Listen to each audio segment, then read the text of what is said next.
It was the night before Thanksgiving. It was Wednesday, and I was preparing the turkey.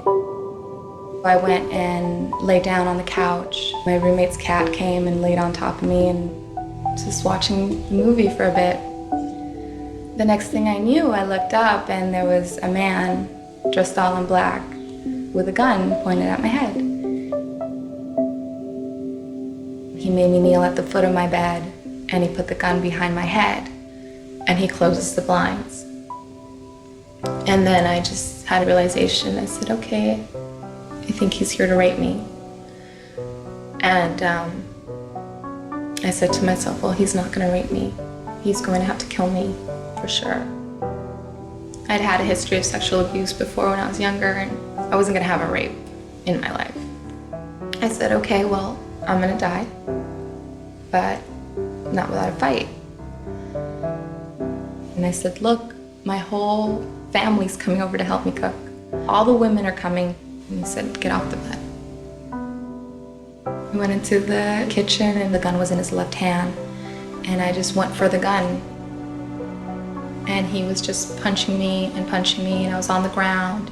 So I just started screaming at the top of my lungs. And I said, well, what do you want? Do you want money? I took him to my roommate's room and I said, help me look.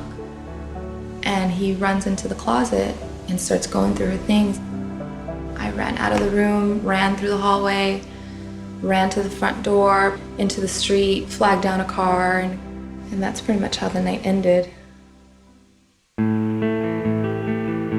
The fallout was interesting. I was constantly peeking out of my windows, becoming paranoid. I had decided to start training for the marathon. It just stopped me. All of that was out the window. Like, I wasn't running. It didn't mean anything anymore. I got really drunk and I was just driving on the freeway. I drove my car back home and totaled my car. At that point, I was like, this has got to change. I kept seeing Psalms classes in LA Yoga magazine. It was about core empowerment.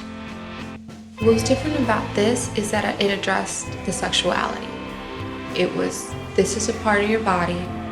This is the most important energy that you have.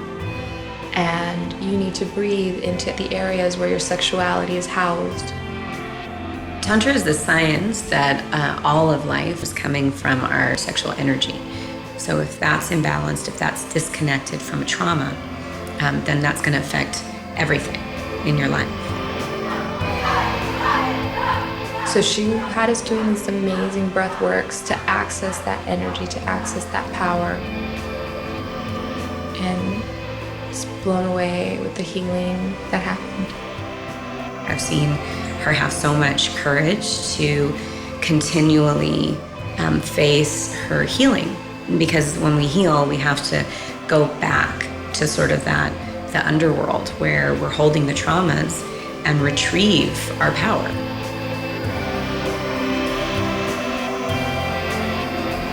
I am a different human. Yeah, I mean, comparing myself to after the attack to now, I'm like, yeah, just completely different. And I feel grounded and I feel strong. What I've come to understand is that we have tools for healing. Marcia's story, to me, is a perfect example of how you can not only heal, but be more powerful than before you were wounded. And that, to me, is like such, that's real power.